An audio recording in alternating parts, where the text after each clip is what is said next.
তারপর দেখুন হাজবেন্ডের অর্থাৎ স্বামীর চাল চলন কথাবার্তার সম্পূর্ণ পরিবর্তন ঘটে গিয়েছে। কিছুদিনের মধ্যে ওদের মধ্যে ভুল বোঝাবুঝি হয়ে সম্পর্কের জায়গায় বিচ্ছেদ ঘটে গিয়েছে।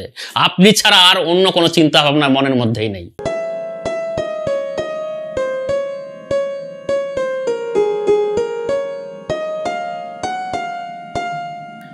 নমস্কার দর্শকবৃন্দ, আমি উজ্জ্বল শাস্ত্রী।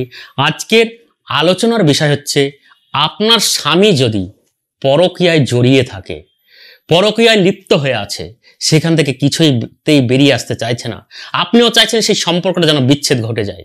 তাই স্বামীকে আপনার বশীভূত করতে হলে, পরকীয়া থেকে বিচ্ছেদ ঘটিয়ে আপনার কথার বাধ্য করতে হলে এই ভিডিওটিকে আপনাকে সম্পূর্ণ দেখতে হবে।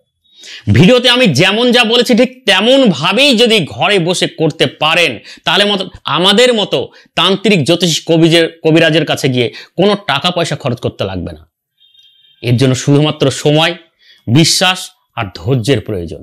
এই তিনটে নিয়ে যদি ঘরে বসে নির্জন স্থানে নিরিবিলি জায়গায় বসে নিষ্ঠা সহকারে যদি করতে পারেন, অবশ্যই আপনার স্বামীকে আপনার বশে রাখতে পারবেন, সেই পরকীয় সম্পর্ক জায়গা থেকে বিচ্ছেদ ঘটাতে পারবেন।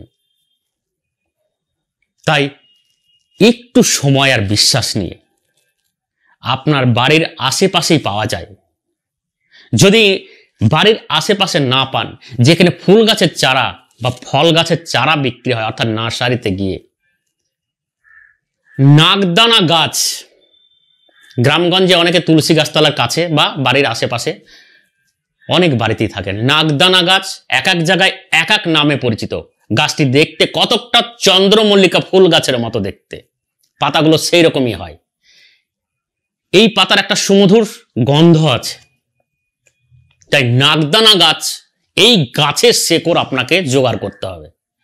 এই শেকড়টি আপনি যখন শুবেন, অর্থাৎ রাত্রিবেলা ঘুমাতে যাবেন, বালিশের তলে একটি রাত্রি আপনার বালিশের তলে রাখুন। এক রাত্রি রাখার পর ওই শেকড়টি বার করে পরের দিন স্বামী যে বালিশে ঘুমায়, একটা নির্দিষ্ট বালিশ আপনাকে রাখতে হবে। সেই বালিশের ভিতরে তুলোর মধ্যে ঢুকিয়ে রাখুন সেই শিকড়টিকে।